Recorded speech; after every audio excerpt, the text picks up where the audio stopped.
Hi folks, I'm Craig Taylor, and as always a huge thank you for joining me here on my YouTube channel, the Bushcraft Padawan. Pretty much since I set this channel up about 9 months ago, I've started to put out some videos that were designed for people who wanted introducing to the basic concepts of map reading and navigation, or wanted to revisit perhaps some of those basic concepts. And they've been getting some really good feedback, so I want to continue doing that, and I'm going to do that within this particular video. In the past, my videos have tended to focus on the map or the compass. They've dealt with an insight into the map, or they've dealt with an insight into using the compass. In this video, I want to start to bring the two together because clearly they complement one another, and that's what I want to start to do in this video. The focus of this video is about orientating your map to the ground around you, being able to orientate your map so that it is pointing in the direction of the land. Sounds an odd thing to say, but it's pointing in the direction of the land, which makes your ability to identify things around you much easier, which makes your ability to determine your location much easier, which makes the ability to determine other locations you may be able to see much easier. It's a key fundamental navigational skill to be able to orientate your map to the ground. And once you've got it off to a fine tee, it can pretty much become, certainly in my case, your key navigational strategy. You're able to do it on the move, you're able to do it quite naturally. It's a simple process, depending on where you are in the world. It's a simple process to undertake, and that's why I want to spend a bit of time in this video looking at that. So there are two ways to be able to orientate your map to the ground, and bear in mind I keep stressing that, relating your map to the ground, not trying to make the ground fit your map. The ground is always right. The ground is never wrong. The ground is always in the right. It's pretty much like my wife, really. Never wrong, always right. Your map can be out of date. Your map may have errors within it as part of the production process or part of the surveying process. Your map is out of date. The ground is always up to date. Whether you like it or not, the ground is always up to date. So you must remember, it's the ground, or it's the map that you are orientating to the ground, not trying to make the ground fit the map. There are two ways of doing this. You can either use your compass, which is where we're going to see the two used in conjunction with one another. I would call that orientating your map using the compass, or you can just look around yourself and see what you can see and what you can identify. In other words, you orientate the map to the ground using your environment. And clearly, it's also possible to combine the two as well. So let's look firstly at orientating your map to the ground using a compass. So let's take a look at orientating the map to the ground using a compass. Well, there's the map and there's the compass. It's a relatively straightforward process. Put the compass on top of the map, like I've done there, and you notice that on the compass there is the red north pointer needle here that's pointing to magnetic north. What I'm going to do is I'm going to move my map, as you can see me exaggerating now, but I'm going to move my map around until the red magnetic needle here is pointing up the map and is parallel with the vertical blue lines that are on this Ordnance Survey map. They may be a different colour on your map. So there are lines running up and down the map. There is my compass needle here that is running up and down the compass. The two are parallel to one another.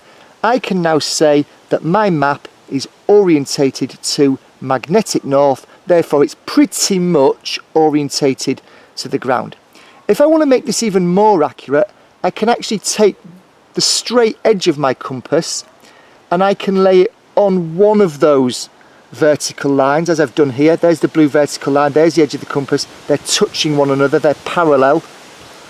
That just makes, sometimes I find it makes things a little bit easier and a little bit smoother and more reliable.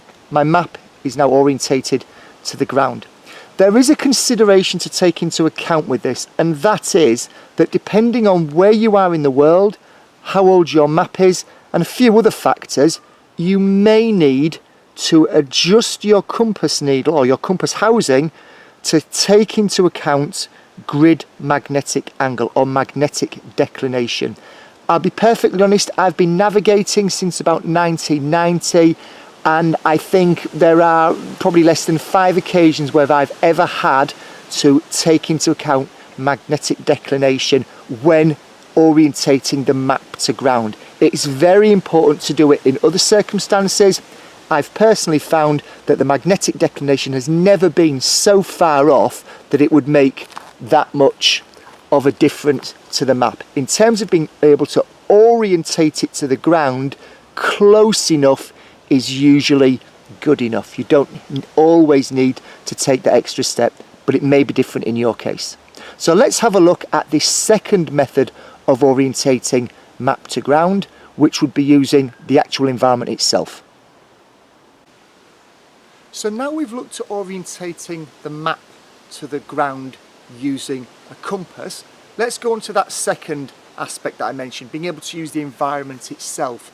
And this can be, depending on what sort of environment you're in, quite simple, very easy, or quite difficult as well. So let's have a look at a typical way that you could go about doing this. First of all, take your map out, as I've done here, and just look around you. What can you see? Perhaps over there you can see a farmhouse. Perhaps over there, really far in the distance, you notice a huge radio antenna. Perhaps over your shoulder you can see that there is a football stadium. Maybe over to my left hand side I can hear the sound of a school play field, a school playing ground or a school playing field. I'm looking at what's around me. I'm looking at objects, so farmhouse, antenna, football ground, school. But I can also be looking at the slope of the land. Am I facing downhill or uphill? Is that a stream I can see over there? A road junction over there? Perhaps I'm stood in a saddle. Maybe I'm at the top of a re-entrance, or maybe I'm at the bottom of a spare. I'm looking at the things that are around me that are man-made or naturally occurring, and I'm making them fit the map. I'm looking around me and I can say, okay, so I know over there is a radio antenna, and there's a radio antenna on my map here. That's interesting. If I look back from that radio antenna, I can actually see there's only one school in this area, and it does seem to be in relation to the radio antenna in the right direction. Wow, look at this. There's a football stadium. Isn't that a coincidence? There's a football stadium just behind me. You see what I'm doing there? I'm looking around me. I'm looking for features, man-made or natural, and I'm making them fit the map. I'm orientating the map. I'm shuffling myself around so that ultimately radio antenna, school, school, football stadium, football stadium. I'm making them fit. We kind of all do this naturally. Think about when you go into a new city centre. Think about when you step off a train at a new train station you've not been to before. They have those huge "you are here" kind of boards, and they show you what's around you. We've all kind of reached those before, and we've said, okay, I'm here, and it's suggesting that over there is a pub, yes, and over there is a taxi rank, and over there is a shopping centre. We kind of do this naturally, just in these normal built-up areas that we're in. We're taking that same principle, although it can often be a bit harder depending on your environment, and we're doing it on the map. So that's the second way of being able to orientate your map to the ground. Remember, the ground is always right. You need to make the map fit it as best you possibly can. So we've looked at 2 different ways of doing that there. Using your compass. Don't forget, depending on where you are in the world, how old your map is, things like that, you may need to adjust your compass to take into account magnetic declination or grid magnetic angle. You may need to do that. I very rarely needed to, but you may need to. Bear that in mind.